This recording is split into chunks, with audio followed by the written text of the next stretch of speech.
Hey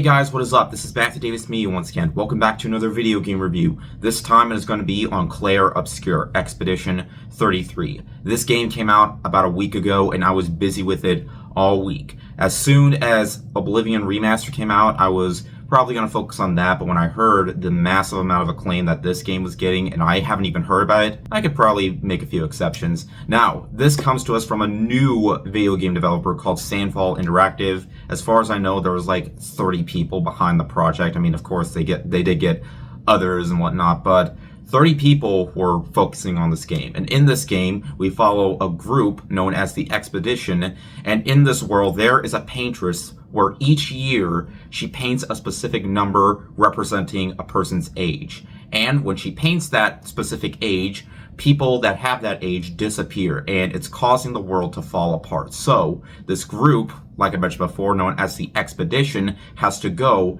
and stop that paintress by defeating her.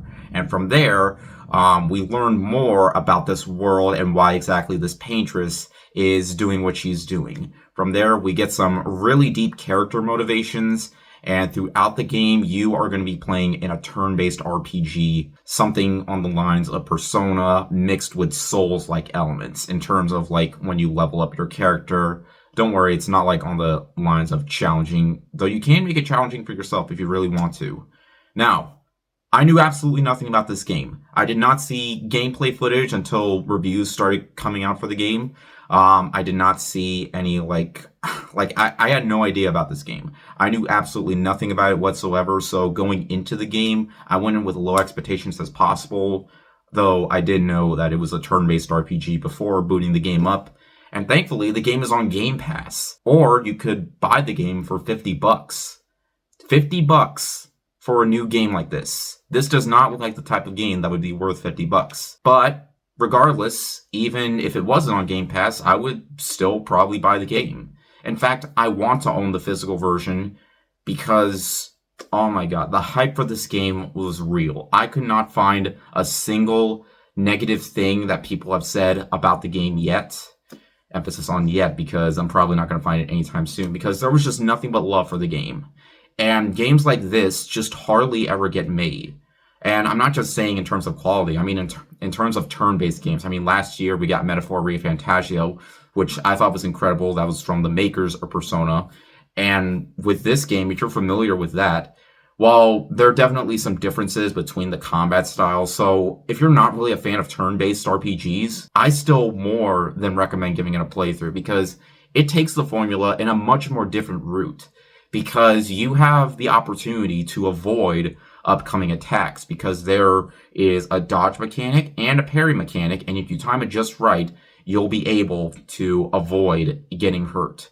Also, there is this thing called gradient move sets, where you can gain skills to unlock, massive amounts of skills, like in terms of, damage given to other enemies. And when enemies are about to attack you, you have the option to counter, called gradient counter, doing good amounts of, chunks of health taken away from them. It was always so engaging, and it definitely encouraged me to try to get good in learning these movesets that these enemies have, because they have quite a bit of movesets, and they are not easy to avoid.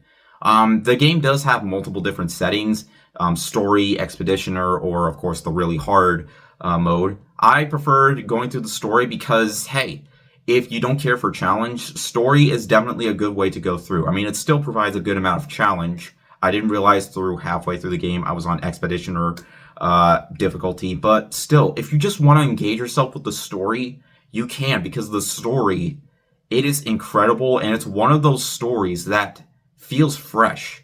It doesn't dump in a bunch of, information that you could easily hear later on. It doesn't, give you everything as soon as the game boots up. Hell, when the game boots up, the emotion is there. It almost reminds me of the opening to The Last of Us. Well, probably not as hard-hitting as that. There's still so much to this game that hits hard as soon as it opens up. I was all like, oh man, I know I'm in a roller coaster ride right now, or I'm going to be in a roller coaster ride of emotion and deep storytelling. It's one of those games where it doesn't like bring everything to you with a bunch of exposition dump. If they did, it would be called Exposition 33, if you know what I mean. But when it comes to this world, it's all so interesting. You explore various different worlds that you can easily get lost in, because when you're in those worlds, you don't really get to see your map until you're like in the main hub. And there's also a good amount of side activities, though I'm mostly focused on the story because I just wanted to know what exactly would happen next. And because I felt like I was getting better in terms of the combat, knowing exactly what I was getting myself into. And there are also different ways of building up your character. Like I said, it does have similarities to the Souls genre, though not in the way that it would be difficult. It's just how you level up your character. Also, there are these things you can get called Picto cards, in which they have various different skills to help boost up your power in various different ways, and also some sacrificial like elements where you have to sacrifice, more damage or less defense or whatnot. It was always so unique in trying to build up your character the way you want. And there are 5 characters total that you play as, all of which I feel are very interesting. Charlie Cox plays the main lead, Gustav, who I should also mention is a fan of Bluey, and Bluey's my thing, obviously.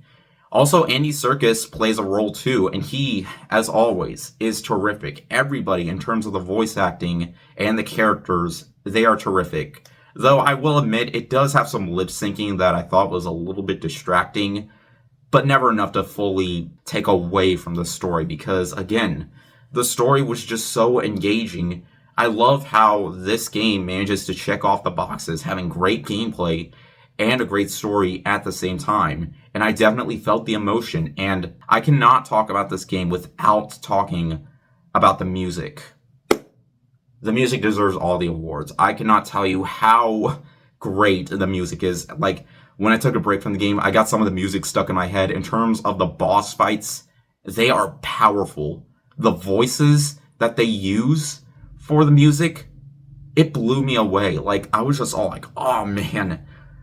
That it shows that these people truly care about their game and want to create something that will please a massive crowd of gamers, because it has been so far. I love that this generally feels like a finished game, though there are often times where it doesn't run super smoothly as I was hoping for. Like, there was one time where the frame rate dipped, but it never took away. The flaws that I do have with this game aren't really anything major whatsoever.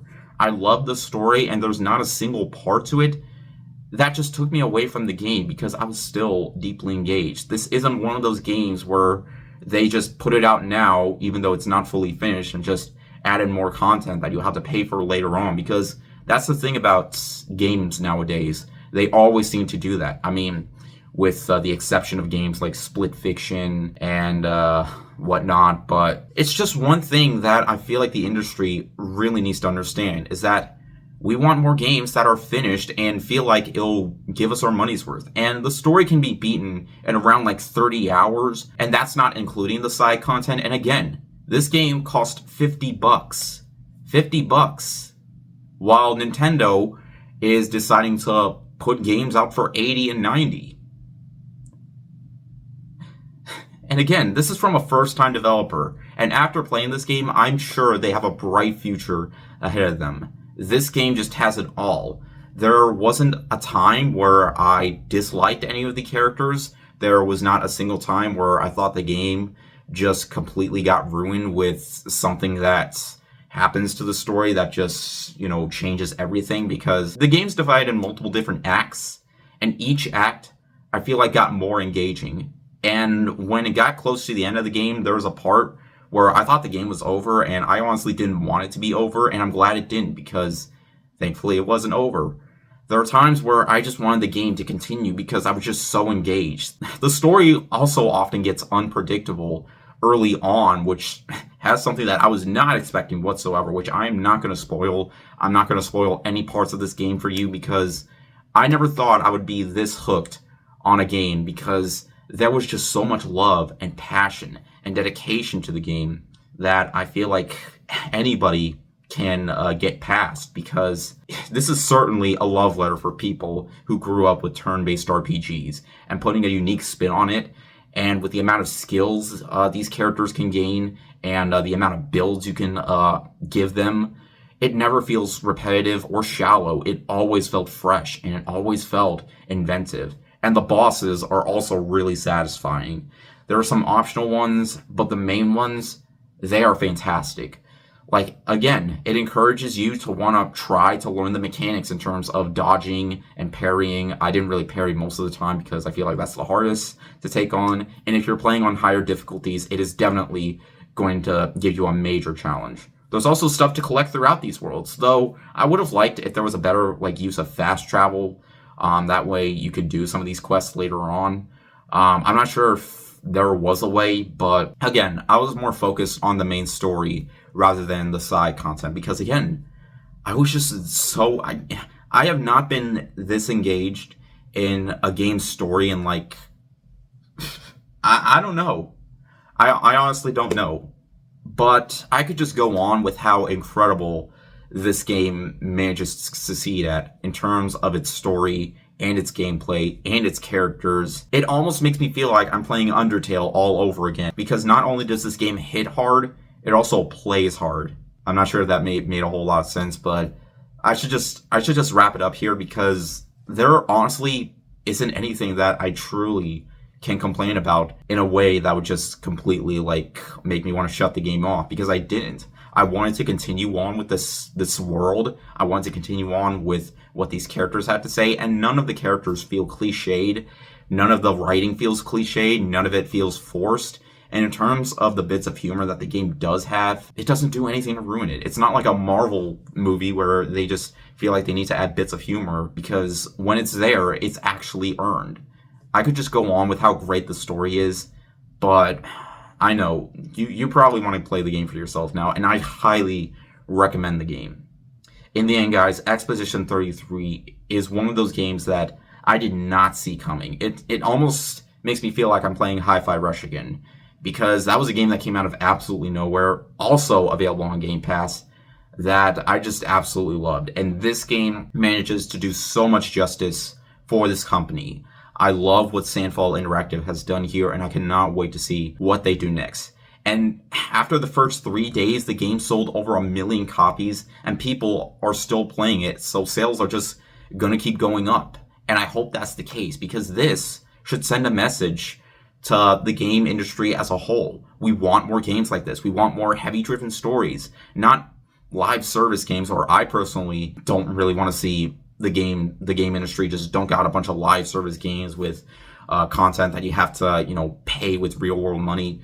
Again, this game only costs $50. It's fully finished. There's no added microtransactions to, give players, the option to get other costumes for your characters. No, this is a generally finished game that has a terrific story, excellent gameplay, excellent turn-based combat, ones that I feel like even people who aren't fans of turn-based would actually want to get into. Its mixture of Persona combined with Dark Souls and other beloved JRPGs out there, it just feels like there was just so much love put into it. And I loved every single second of it. I loved it more than I thought I would.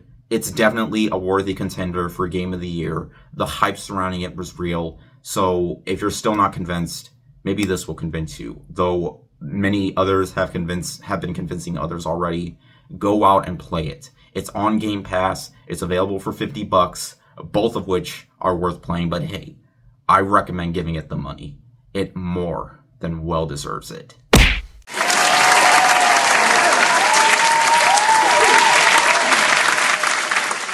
I was honestly close to giving it a 4.5, but these are just minor complaints that I could just easily get passed by. I was just so engaged with how much the game manages to do in terms of everything that it was doing, from its story, its gameplay, its builds. It almost made me feel like I was playing Elden Ring again. It just had it all. I cannot recommend this game enough. And I need to stop gushing about it, because you pretty much get my point. Go out and play it. I cannot recommend it enough. If you love RPGs, if you love good games that are being made in modern time, this is it. This is the game that you need to pick up right now.